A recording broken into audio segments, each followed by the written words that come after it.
Yo, what's up everyone? Kyrios here, and today we're going to go over Dragon Hang, aka IMBIBITOR LUNAE. I like the first name a lot better, but there's a lot to cover with him. Is he good? Is he great? Is he amazing? Yes, he's all those. He's actually probably the strongest DPS in the game if you can keep his skill point usage in a good portion, meaning that you use 3 skill points every single turn, which is a little hard to do, but it's not impossible to do if you have the right team comp. So we're going to go over everything: his banner, his light cone, his gear that I like to use, his traces, his Eidolons, and then team comp.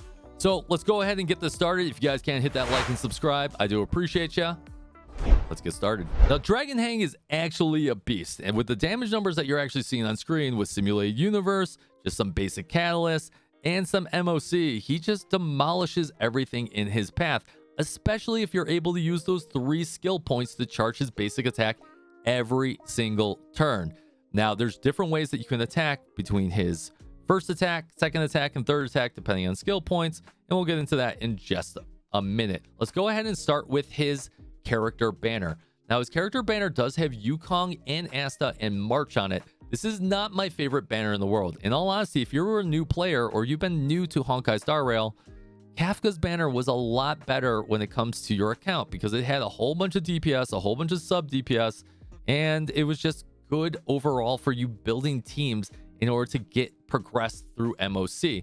But if you've been playing the game since the start of the beginning and you maybe only have 1 DPS, maybe it's like 𝙀𝙓𝙋𝘼𝙉𝘿 or something like that, or you have Jingyuan, and you want to get that second DPS or maybe third DPS to fill the roster, Dragon Hang has a great portion for that, especially at E0 and especially at S1 if you can get his light cone. So once again, this is not my favorite banner to roll on, but he is kind of worth it. So if you need that DPS and you've been looking for him, there's nothing wrong there. But I wouldn't write home about Wukong, Asta, or March 7th unless you can get them to E4 to E6. All right, that brings us to the light cones, and his light cone is absolutely cracked.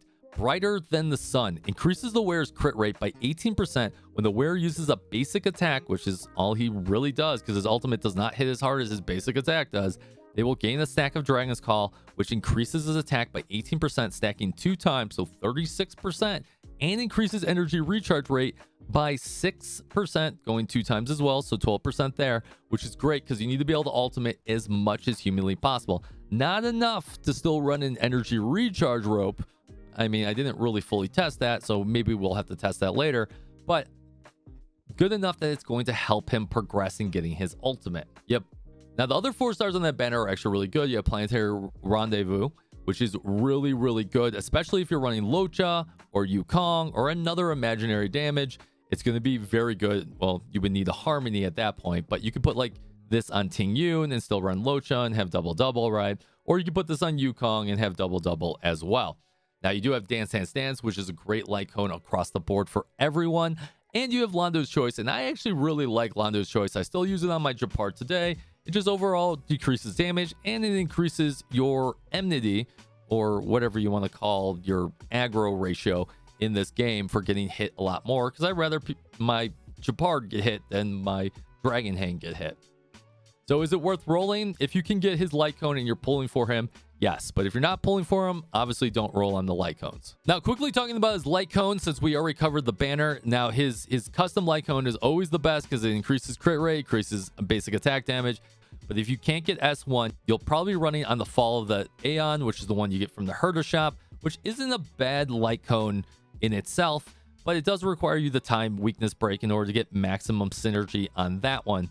If I was to run a 4-star light cone, it would probably be Under the Blue Sky, which increases his attack by X amount, I think it's 24%, and then increases his crit rate when he defeats an enemy. And since all of his abilities, or at least when you're using 3 skill points, does massive AoE, you're probably taking down a lot of minions, so that additional crit rate, it can go a long way for you as well.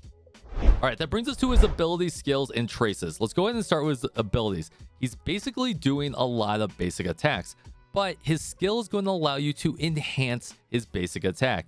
And enhance his basic attack up to 3 times. Every single time is going to transform his basic attack into a different basic attack. So there's 1 time, 2 times, 3 times. Every single time you use a time, it takes a skill point. That's why it could take up to 3 skill points.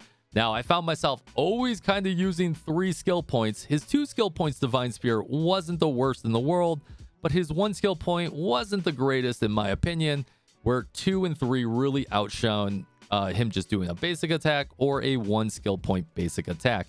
And you can see those damage modifiers go up on screen here, where it goes up to 260%, then 380% with some additional damage from there, and then 500% with some additional imaginary damage from there, and multi-hitting. Now, multi-hitting actually matters a lot, especially when it comes to your talent, where IMBIBITOR LUNAE gains 1 stack of Righteous Heart after each hit unleashed during an attack. Now, that Righteous Heart increases his damage up to 10%, stacking 6 times. So when you use his 3-point skill, which hits like 7 to 10 times, I don't know how many times it actually hits, but it hits a lot of times, you're going to get that 60% damage boost, which is absolutely amazing. And you can pair it with his ultimate, so you could do that into an ultimate and get a little bit more damage there because it lasts to the end of his turn. So his skill is very important, his basic attack is very important, and so is his talent. Now, his ultimate's very important as well, where it unleashes a 3-hit combo dealing damage. It actually doesn't deal that much damage. I found myself feeling that it was a little lackluster when it came to that, but with how much damage his basic attack does, I get why they had to kind of nerf his ultimate. But the real reason you're using his ultimate is because he gains 2 stacks of 𝙀𝙓𝙋𝘼𝙉𝘿.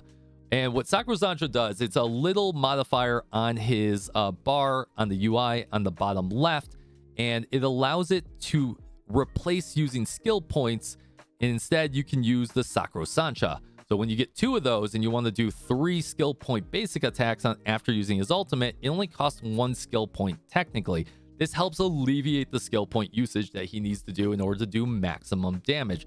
And this is kind of where Ting Yun comes in order to boost his ultimate as much as humanly possible. And that's why I think Ting Yun is the best character for him, but we'll get into that when we go into team building. Going over to his traces are some of the best I've ever seen. First off, he's got these minor stat bonuses, which are nothing but crit rate. You get about 14% crit rate, maybe 13%, just doing some basic math on screen here. And he gets imaginary boost damage on almost every single tier. So, like, he is just built for damage. Free crit rate, free imaginary boost damage, absolutely amazing. Now, going over his bonus abilities, they're nothing really to write home about, or at least the first 2. The first one being Star Rail, which you're going to have to get them all anyways in order to get all the other minor spots. But at the start of battle, you regenerate 15 energy. Oh, well, I mean, that's nice, but nothing to really write home about, in my opinion. The second one's Aqua Rain, which increases his crowd control debuffs, his resistance to it by 35%. That's really nice as well.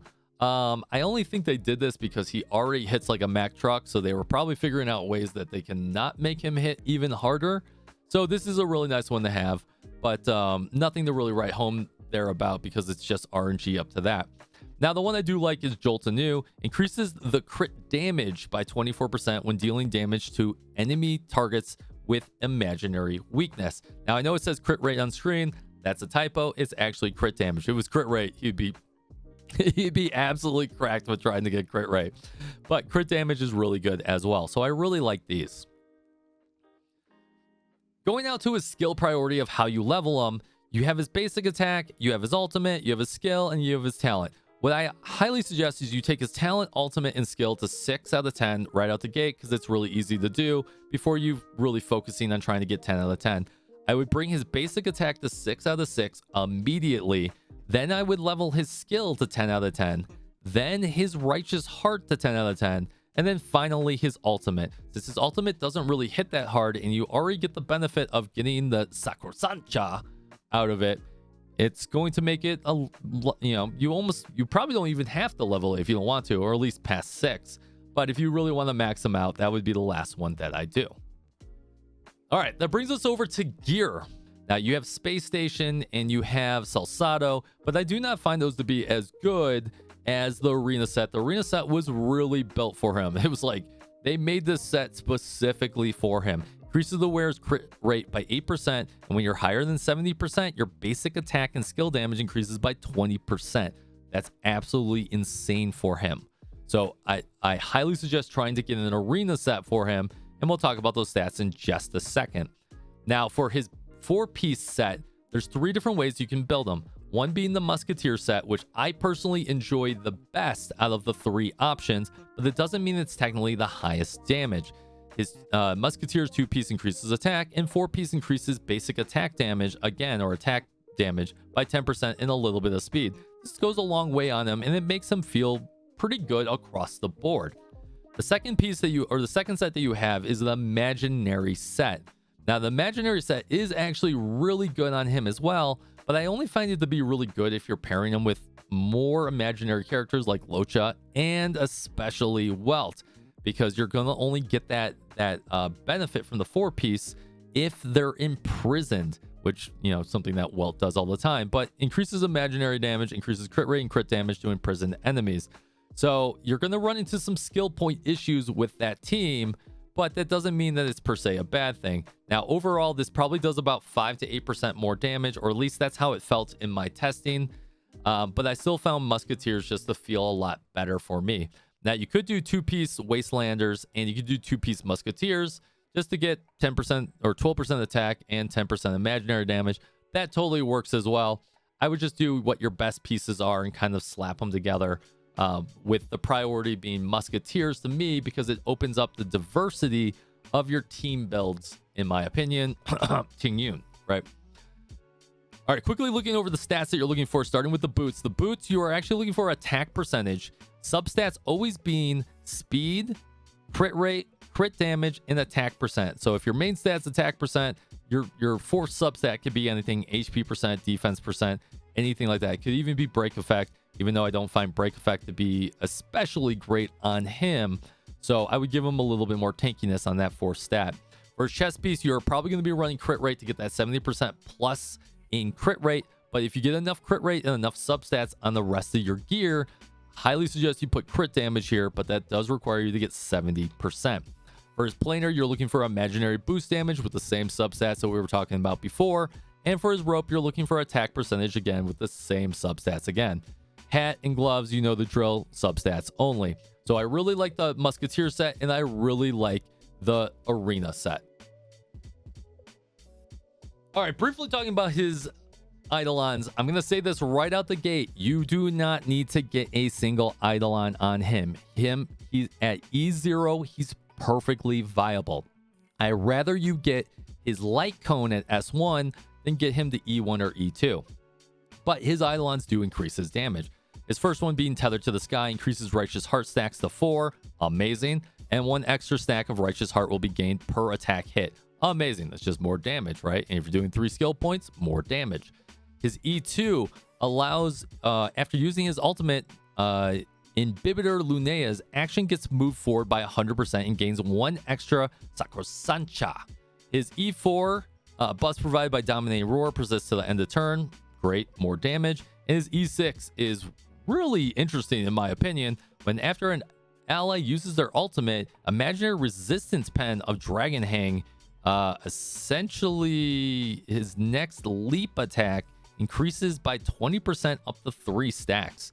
So that seems like insane whale damage, but not something I think you really need to go after unless, once again, you're a whale. Him at E0 S1 is perfectly viable.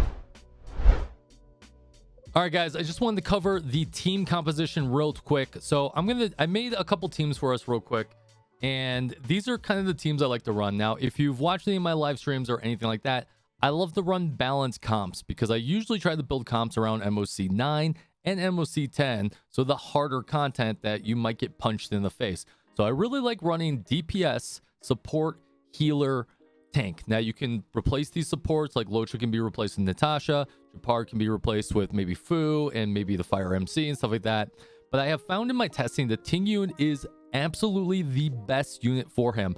I've been able to do 3 skill points almost every single turn, especially if you have a very fast Ting-Yun compared to an attack boots Dragon Hang. Now I do like attack boots a lot better, but there's a lot of other supports worth mentioning. You could do Silver Wolf in here. You could do 𝙀𝙀 in here. You could do Bronya in here. Now I think it's a little bit better if Bronya's E1 with maybe her light cone in order to alleviate that skill point usage.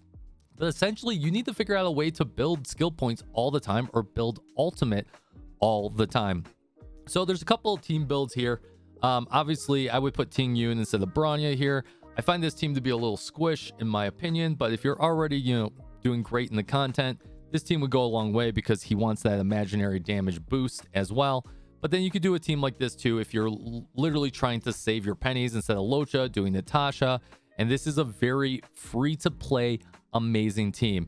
And the best part is that 𝙀𝙗 doesn't have to use any skills. She could just use her ultimate constantly, so you could build her a little bit more tanky. So these are the team builds I actually really enjoy. I lean more towards Ting Yun to then 𝙀𝙗, and then eventually Silver Wolf and Bronya, just from a skill point usage perspective. The whole goal is to try and use 3 skill points every single turn. All right, that was a lot. Hopefully I covered everything. I don't think I missed anything, but if I did, hit me up in the comments down below. I'll clear it up. I enjoyed playing Dragon Hang. I actually enjoyed it a lot more than I thought I would, and he's a lot better than I thought he would be. So as of right now, he might be triple S damage, and he might be the highest damage in the game if you could synergize it properly. Is he worth pulling? Yes, he's worth pulling, especially if you need another DPS. So if you're one of those players that have only pulled on one limited banner to get a DPS, very good for your secondary team. I would highly suggest pulling it. Worked out perfectly if you didn't pull like a banner like Kafka. I still thought Kafka's banner was better overall for new players, but for veteran players, Dragon Hang could work really good, especially if you didn't pull Blade. That's all I got. Hopefully you guys enjoyed the video. I'll see you guys out in the live streams. We'll be playing some more Honkai Star Rail and a bunch of other things. And I've got some monthly passes going down on my channel as well. So make sure you stop on by. I'll see you next time. Take it easy and fist bump from me to you.